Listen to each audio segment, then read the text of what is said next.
So I guess to get into it, since we're already on the subject of the covenant, man and woman coming back together and becoming one, we have to understand what husbandry is.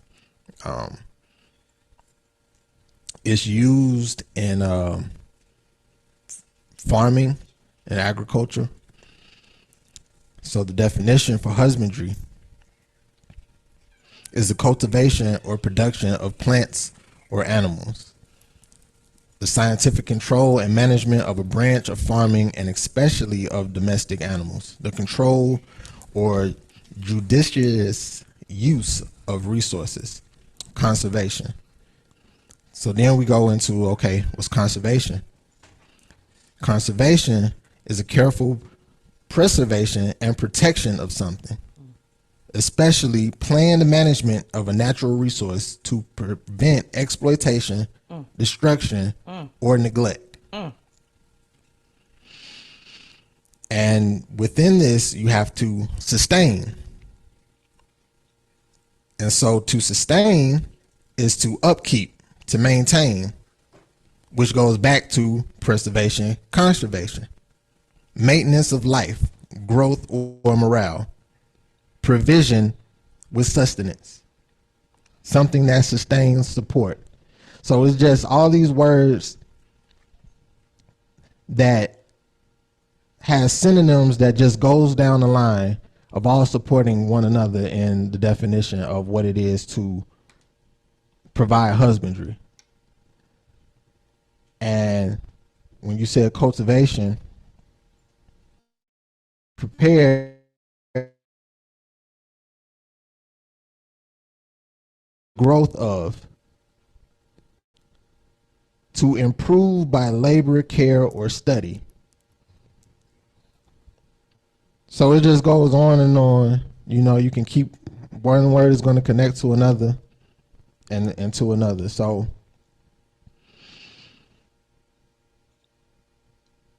when you provide husbandry to your land, you are attentive, you're loving, you're dedicated, you put forth effort. And these are the same things that you have to do within your marriage to maintain a healthy relationship.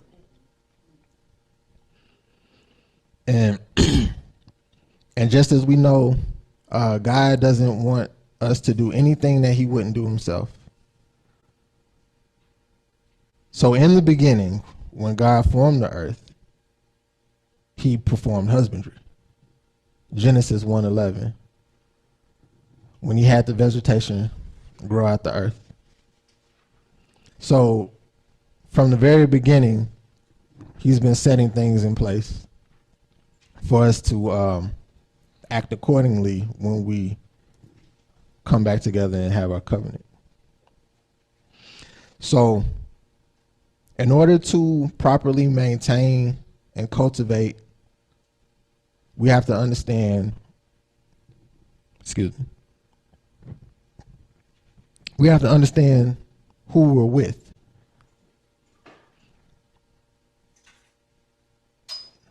You have general practices that are the same, but yet you have to approach each individual differently.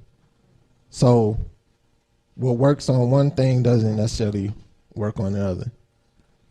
So when God connects you to your spouse, you need to understand who she is so you can properly sustain. So I know, first off, that my wife is a child of God. So that already demands a level of respect because that's his property.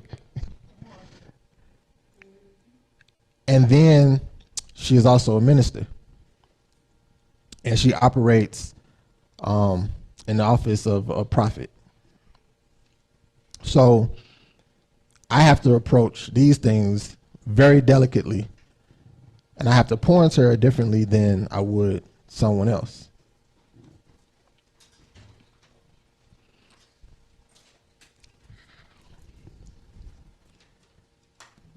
Was there any questions you wanted to? So, okay, so when you say, because I was waiting, I wasn't going to step on the toes. So when you say pour into me differently, are you speaking in terms of the different seasons? Because I know, like, for instance, in this, with the grass outside the house, you have to water it differently in different seasons. Yes. So how do you do that in a marriage? Well, that's where the attentiveness comes in. Paying attention to your spouse, understanding what she's going through in different times, so you can properly address it. So, like she was saying, I don't water the grass the same in the summer that I do in the winter or the fall. We're in California, so we're not getting any snow.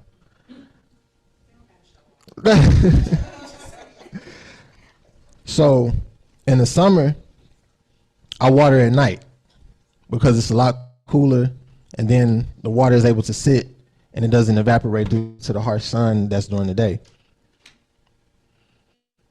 In the fall and winter, I'm able to water during the day. So it's understanding what season you're in to pour into your spouse appropriately. Did you have? What was marriage to you before you came to God? And what is marriage to you now that you seek God for everything? Marriage before God was a mess. It was from what I seen, it was just provision. That was it. I didn't see affection. I didn't see love. I didn't see attention. It was just the bills are paid. So that lets you know is just the level that a lot of men have coming into it is just the lack of knowledge of how we were supposed to handle the marriage, let alone handle the woman. Just the idea of marriage to most is just a piece of paper. People don't understand the covenant that it is, the bond with man, woman, and God.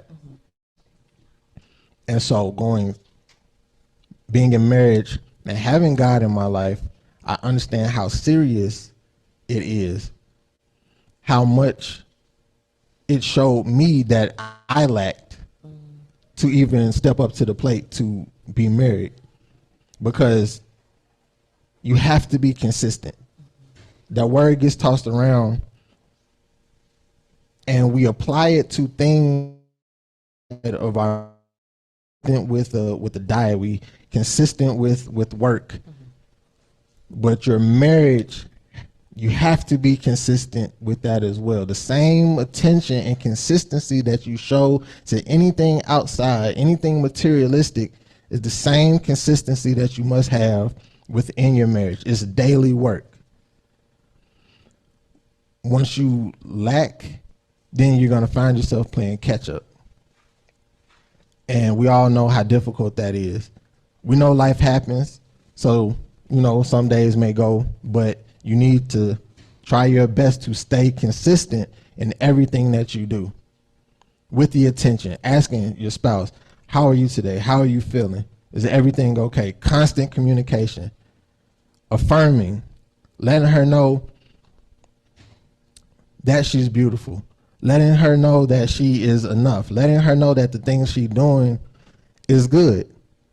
Thank you for that meal. Thank you for keeping the house clean. Thank you for tending to the children. Thank you for the laundry. Just constant praise and uplift, because these things make her feel good. These things make her feel appreciated. Just the same way you want to feel appreciated, she wants to feel appreciated as well. So that's the consistency. We go a lot of times and be like, oh, well, she knows that already. She has to hear it the same way we need to hear things to let us know, okay, keep going. The same way God continuously lets us know, you're okay, you're doing good, keep going. So it's definitely work. And you have to take God serious. Because when you take God serious, then you take his creation serious. A lot of us I know in the past I didn't take God serious. I believed that there was a God, but I didn't know how important he was in my life, even when I didn't have Christ in my life. I look back and see how he had his hand on my life, because honestly, if it wasn't for him, I know I'd be in jail right now. Things that I did in my past, yeah, I shouldn't be here talking to y'all. So I know now without a doubt that God had a purpose for me. And due to my wife's obedience for praying for me, that also helped get me here. So it's a lot deeper than people think. And it is very much that serious to take this serious. And when you do, you will move different. You will look at things different. You'll start to cut away stuff that doesn't align with the seriousness of God. A lot of people out here still playing.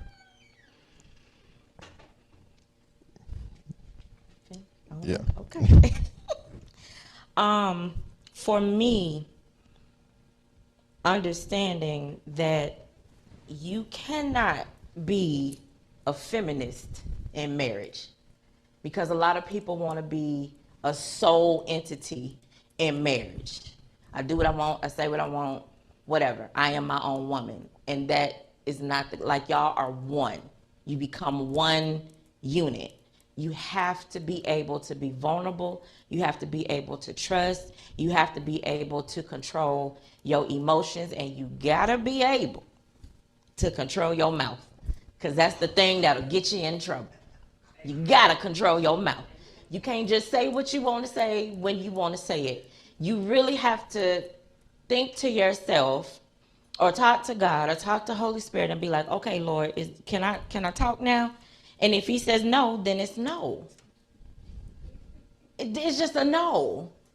Because in that instance, if you say something out of anger, then you got to go back and apologize, and then wait for that person to be ready to accept it, and then wait for that person to be ready to come back and say something, to have a conversation with you. But that falls in line with what Shadi said about communication. And it's also understanding that when he comes into your life, he is an expression of God's love in the earth for you, just as you are an expression of God's love in the earth for him.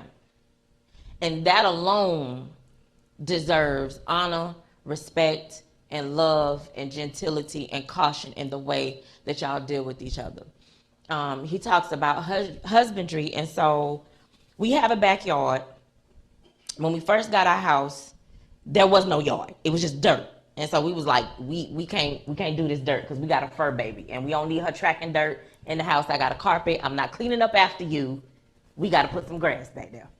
And so we got the grass, and both of us were carrying 60, 70-pound logs of grass in the backyard. And this is 2.5 pallets we had. Yeah. 2.5 pallets of grass. We did that together. So everything's going fine. He's out there watering it every day. He's out there taking care of the weeds every time the weeds sprout up. Every 2 weeks, he's cutting the grass. And I'm looking at him doing this on a consistent basis. Wow. This grass still ain't hit me yet.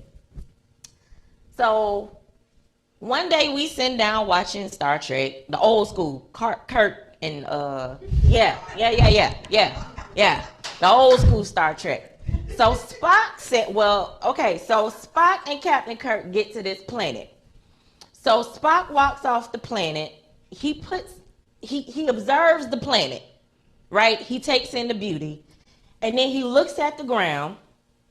And then he gets on his knee and puts his hand in the ground. And he lets the dirt run through his hands. I'm going somewhere. Stay with me. And so he's feeling the ground, and he's letting the dirt go through his hands. And he gets up and he tells Captain Kirk, this ground is efficacious for husbandry. I said, time out. Time out. Because that was the second time I had heard that word. So I looked it up and we got that definition. At that moment, God said, go look at the grass. So I'm looking at the grass. I say, okay, Daddy, I'm looking at the grass. What's going on? Now, at this time, like a week or two before, we had a gopher in the yard. And so Amir, before that, said he had a dream that he was chasing this gopher and he shot it with a gun. So when we had the gopher, he was like, babe, what I need to do? Do I need to kill it? I said, now, wait a minute. Wait for Holy Spirit. Because this might be something we got to learn from. Because it was eating my grass. It was eating my grass. Like it was going in a path. And so he said, look at the grass. Now, after we named it Macintosh. So the gopher's name is Macintosh. So Macintosh kept eating the grass, and he had made this path to where he had to go and get some restoration grass for it to grow back. So God said, look, and I'm looking, and it hit me. Let me get my tissue. It hit me that this man took time to consistently water me. He consistently plucked out the weeds. He consistently cut away at the things that would not allow me to be what I needed to be. And God said, this is what restoration looks like. And I turned to him and I just busted out crying and I said, thank you for loving me enough where it restored the parts of me that people ate at and took just because I represent life. The fact that I have life and I am life, I can't get mad that people see the abundance of it and they're thirsty for it. We don't know how far Macintosh had to travel to come to our yard. We don't know how he got the sick because we are the only yard in the neighborhood with real grass. So the fact that he came from wherever he came from to come and partake in this grass said something. That baby was hungry. He was hungry. So you're going to have people who approach you because they're hungry and they need life. Now, it is up to you how much life you want to give them. Because you have to protect it, right? So what that said to me too was, this man is protecting his yard. He's protecting the garden that was given to him. All my job is to do is when he's out there in the boiling hot sun in the noonday, I go out there and I take him a jug of water. I make sure he got his sunscreen on. Every time he go out there, baby, put your sunscreen on. No, well, come in here. I'm finna spray you down so you won't get nothing on you. That's my job. Everything else is him. So the backyard used to be for the both of us. You know, we would both go back there and sit. And so God was like, you need to ask permission to go in that backyard because that's his prayer place. That's his safe place. And that's what we as wives have to do. Sometimes you need to get the permission to approach the man of God in a certain way. But the world tells us, I don't need to ask nobody for nothing. I don't need to ask nobody to do nothing. I don't need permission to do nothing or say nothing because I am a strong black woman and I can do this and that on my own. Just because you can don't mean you should. Just because you can don't mean you should. You can drive a car with your feet, but that don't mean you should. And that's how we get turned ronks badada. It's country. Don't worry about it. I'll explain it to y'all later. It's the wrong way. You get turned ronks badada because you're not understanding what your position is. And within your position, you do have authority. But the problem is we don't know who we are, which means we don't know how to take position, which means we don't know how to take authority. I'm not above him. Sometimes I'm beside him. Sometimes I'm going to be behind him. Not because I'm less than, but because I'm checking his 6. But because I have his back. And when I'm on the side of him, he's looking left and I'm looking right. I don't have to worry about him when he's not at 100% because I've seen him at his 100% form, not at his highest level. I can push him to the Father and say, okay, Lord, this is your child. Do what you need to do. My hands are not God's hands. My hands are not that big. And getting to this space was a journey.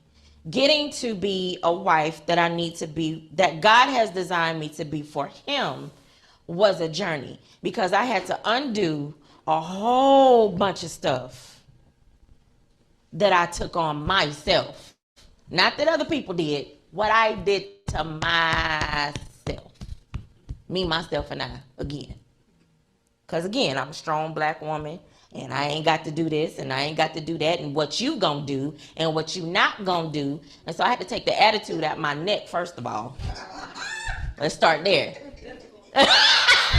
Ma'am, I had to take the attitude out of my neck because even that, yes ma'am, and the clapping, what you not gonna do is that on today. I had to take the clapping back and put it, wait on the Lord and he will come.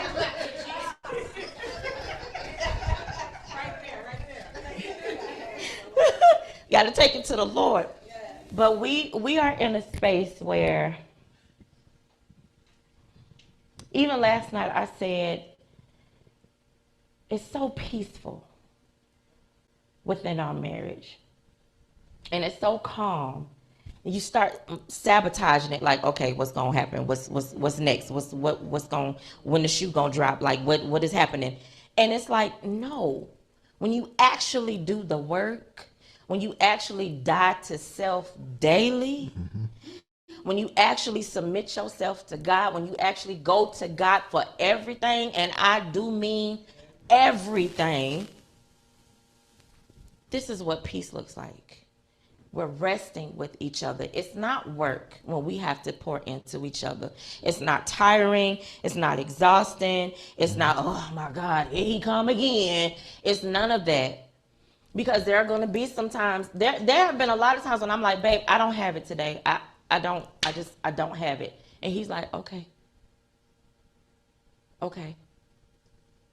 Now, if this was any other man, I don't know if I could get that. I don't know if I would be able to get that. Because he has to design, like,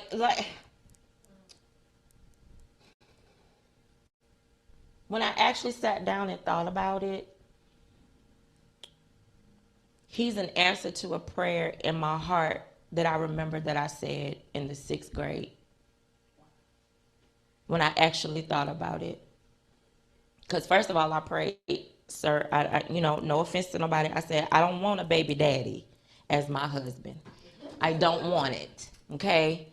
Now, if you have a baby daddy as a husband, kudos. But from what I saw, I did not understand how you could get to the point, because you know what you do when you're trying to have sex with somebody. You real nice. You real accommodating. You real what you want to do, where you want to go, how much money you need. Then y'all have sex. Then as soon as she pop up pregnant, now y'all can't stand each other. I did not understand that, and I still don't understand it today.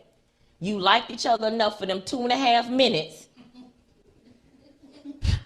Now that the pregnancy test come back positive, you can't stand each other. Now you have an obligation for 21 plus years, well, actually for the rest of your life, because parenting don't stop at 18 and 21. Parenting don't stop at 21 and 18. So now you have this situation where you catching hell with this person because y'all came together in the wrong way, and now you have a manifestation of it that you have to raise together. And I did not want that. So my prayer was answered. And I had to say, oh, thank you, God, for answering that. Moreover, we have to create a different path for us than what was carved within our families. We didn't have a blueprint. We didn't have a blueprint. We didn't know what to do. There were times we didn't have nobody to go to.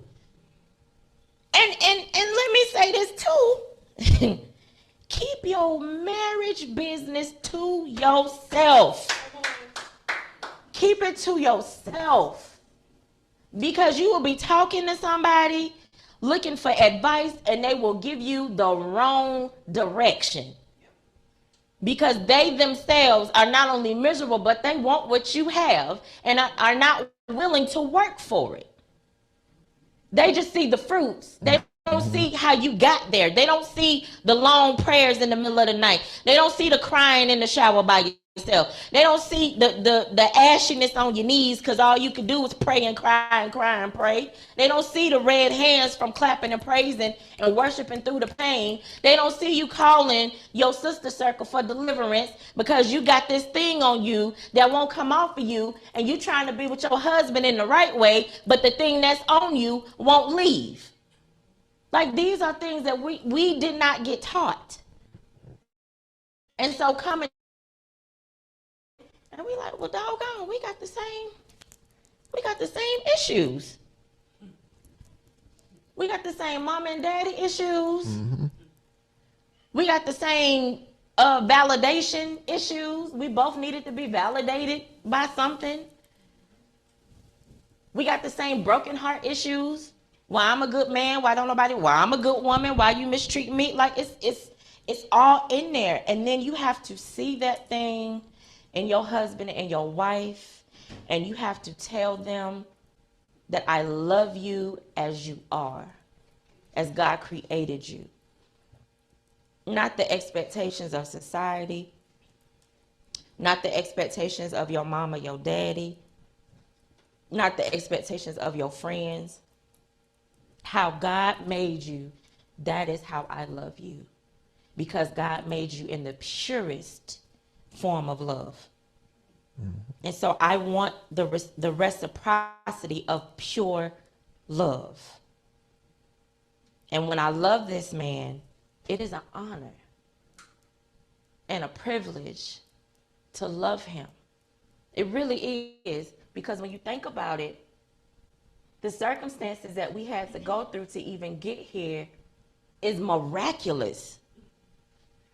It is miraculous to be able to have divine connection, to come together in God's right timing and see him and recognize them and say, okay, God, I see you. I hear you. This is it. Mm-hmm. This is it. But as a woman, I know it gets hard. As a woman, sometimes it's lonely because you know you have love and you know it's for someone, but please let God position you so the someone that he created for you can find you. Be in position, because your position is the God positioning system. I know it's, GPS, but it's a God positioning system, because every woman has a position that God has ordained, and he will tell that man, hey, she over here. And he gonna come and be like, oh, there you go. It's God positioning. So please let him find you, because I promise you, you're not picking correctly, because we do not know who we are. You picking out of trauma. Mm-hmm. You picking out of emotion. And that's not who we are.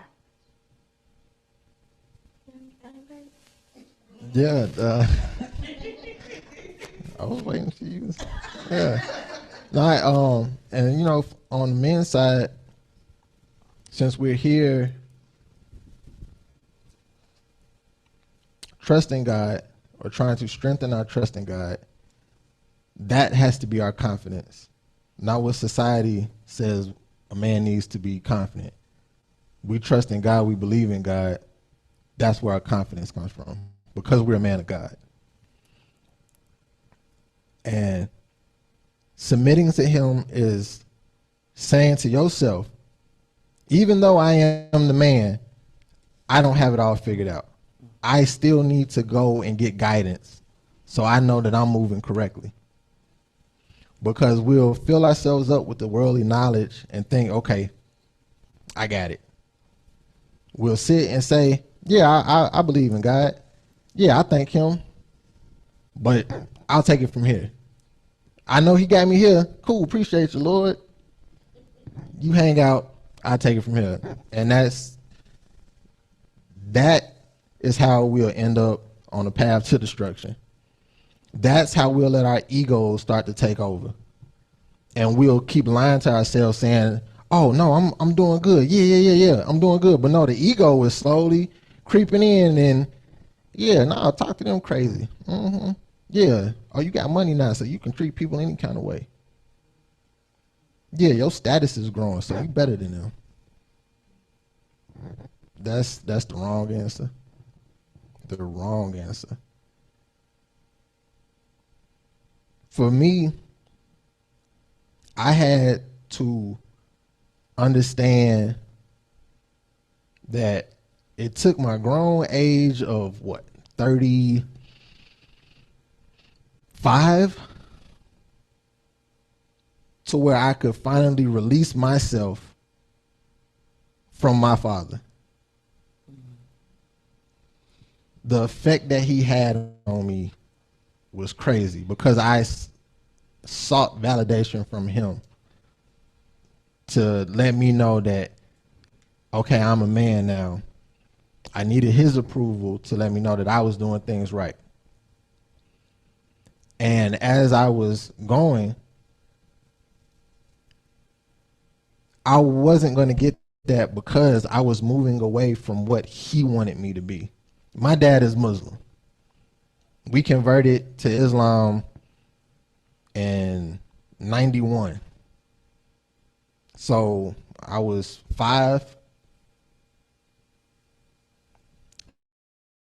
And so God had to remove me 2 times before I could get here.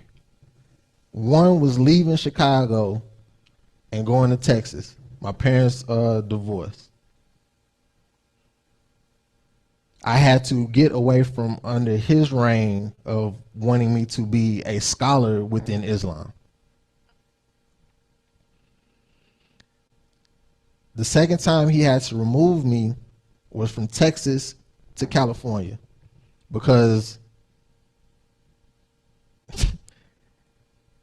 I still call them my friends, but they ain't no good.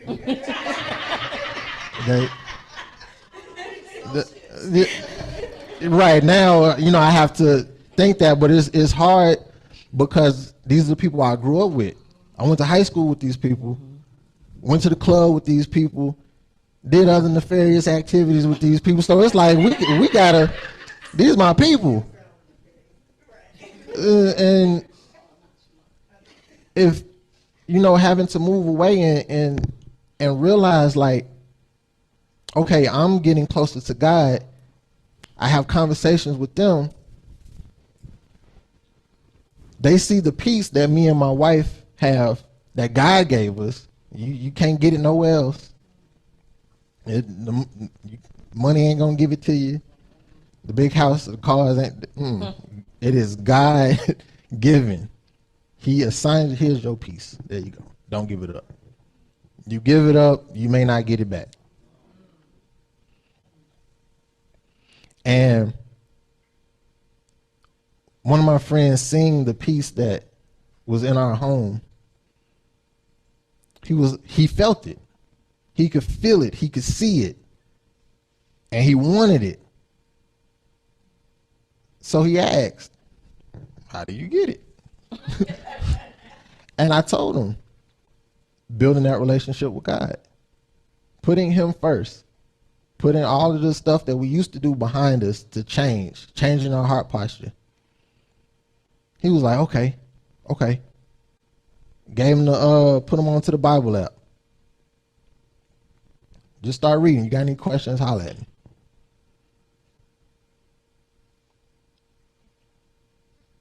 A few weeks go by. You reading it? Yeah, I read a little bit. Some more time go by. he posting stuff that clearly says he ain't been reading nothing.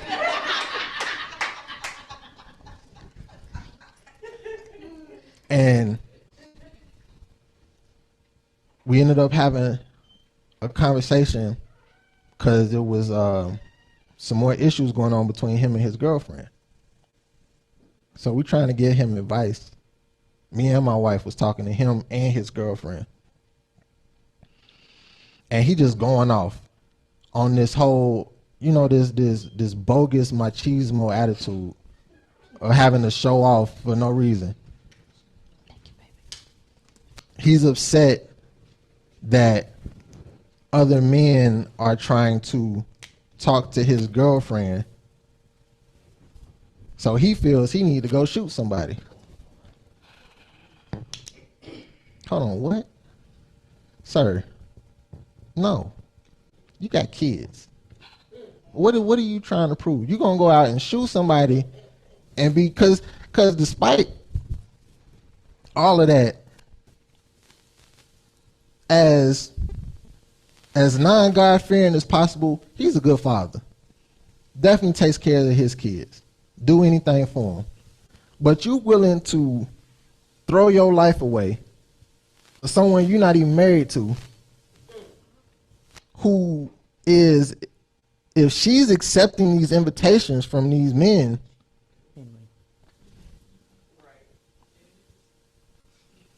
but a lot of times, like, for whatever reason, we grow up in a society thinking that we have to attack the outside individual when this is between us. So I need to have a conversation with her. It's like, what's happening?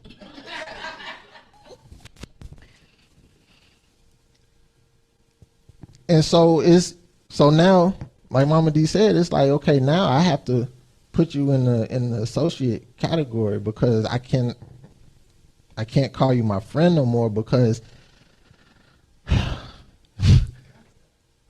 yes, dumb stuff. Because another initial sign before any of that other stuff happened, when he came to visit, me, him, and another friend of mine went out, just to chit chat and stuff. And the female waitress that came up, he told her, "Hey, my guy wants your number." I looked at him. Now I'm hot. And I'm like, what? And I told her, don't pay no attention to him. It's like, he comes out here still thinking that I'm the same person. Heck, no. And that lets me know because he just jumped straight into it. We didn't have no conversation. We're like, hey, you still... He just jumped right into it, thinking that I was going to go with it. And so it's like, nah. So that's saying that a lot of people that we have associated ourselves with or still currently do, we have to assess them thoroughly and understand, do they want a relationship with God? I can't have other men surrounding me that don't have my best interest at heart, that don't take it serious, that I'm going towards God. I don't know what you're doing, but this is where I'm going. Now you can come on, but if not, I got to leave you there. Pray for you, and that's it. This is out my hands now. Because we can't save everybody. And those relationships that we have that that we hold so dear to, we have to get to a point where we got to realize we have to let it go, because it's not going to help us. Because when I realized the seriousness of it and started taking this seriously, then just like it says in the Bible, I'm clinging to my wife. Nobody else matter. It's me and her. And that comes with the protection that you must have for your wife. in this physical world because she is life. So things are going to be drawn to her that you have to be vigilant about. Case in point, the yard. I went outside one morning. Me and Onyx, that's our dog. Went out there, just to sit and relax. I had my cup of orange juice, kicked my feet up on the fire pit. Onyx laid down next to me on the ground. All of a sudden, I hear a rattle.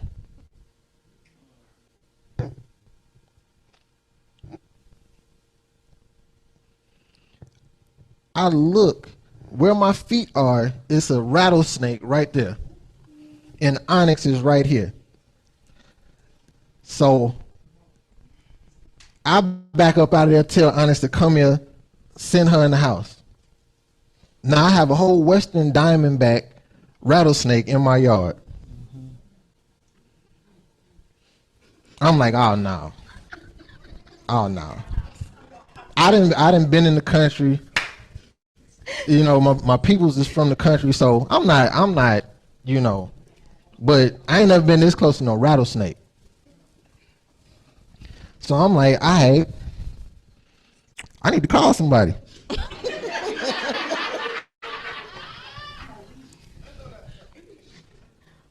But before I did that, I tried to just shoo it out the yard. I'm respectful of every living creature. I don't want to kill you. I don't want to. Yeah, just go away. So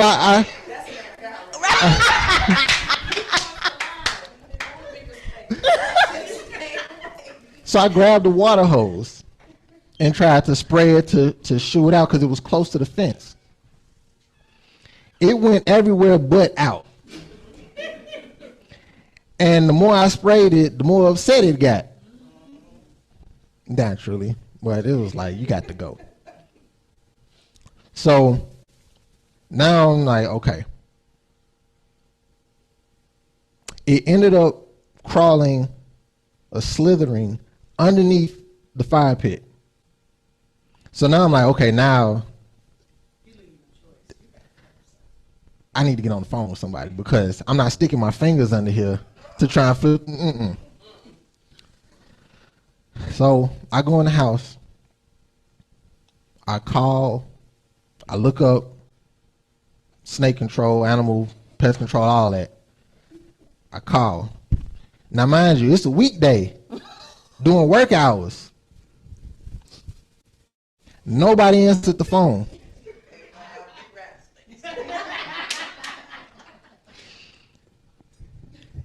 I called another number. Why ain't nobody at work? As I'm looking at these numbers, I also like, how much does it even cost to remove a snake?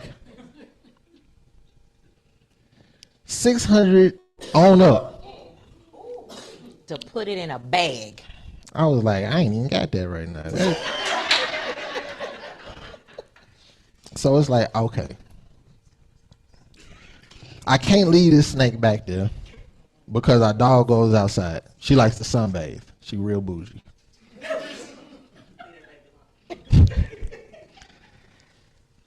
So I'm like, okay. So I get all the little patio furniture, take it in the house. I grab a shovel, 2 shovels, and I flip the fire pit over, and there's the snake, voila. So I'm like, okay, how am I gonna get rid of this snake? Cause I ain't got the money to get it removed, and even when I call somebody, wasn't nobody. So obviously this is a me problem. I have to do something about this.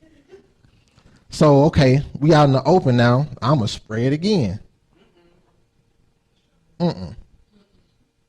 It hissed and like turned his head like, alright, you better. So it's like, okay, I need to kill this snake. So I grab a sandbag. It's like, okay, I'm gonna crush it. So I get it. I have a ladder. I go up on the ladder with the sandbag. And this is when I found out how durable snakes are. Because I tossed the sandbag, it hit the snake, the sandbag bounced, and then the snake jumped up and started swinging. So I'm like, oh Lord. So I'm really sitting here like, what am I going to do? So I didn't have a choice, but like I had to grab the shovel and got behind it, and just one swing cut it in, because the way it was coiled, the one swing chopped it in 3 pieces. And you know what I always tell you, the head is still dangerous even when you cut, so I had to smash the head because it was still moving. And even after that, the body still moved 20 minutes after that head got crushed.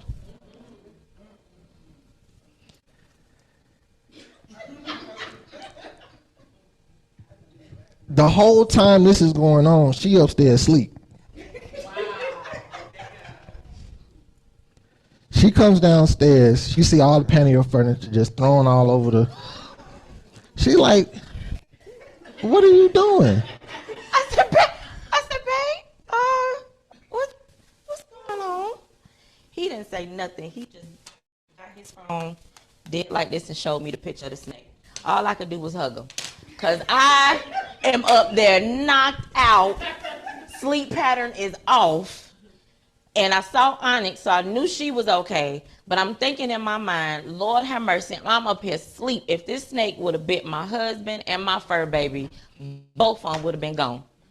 So at that point, I'm like, thank you, Jesus, for giving him the strength and the knowledge and the wisdom on how to deal with this enemy, trying to take authority in a territory that he is not welcome in. That was the lesson in that. Because it was a few days later, I'm outside again, and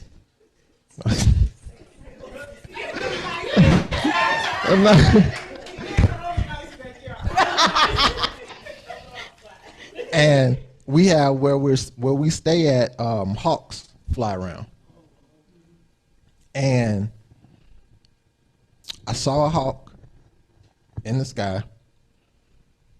And I saw it swoop down. I was like, you know, because it's always interesting when you see nature in effect. And when it took off, it had a snake in its claws. That, to me,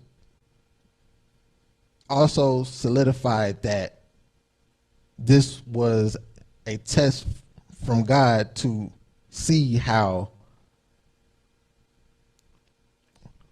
what's the words, the warrior nature, the protector, to deal with this snake the same way that hawk did. And so that goes into, like she was saying, we have to be vigilant of the snakes that try to come into our territory. We have to be able to deal with them. We can't call nobody else. We can ask God for strength, you know, and guidance and wisdom and endurance to deal with it, but we have to deal with it. That is our job, one of our jobs. And having that confidence in God that he is watching over you, then that's that confidence you have in yourself to handle the situation. Because he wouldn't have put it in front of you if he knew you couldn't handle it.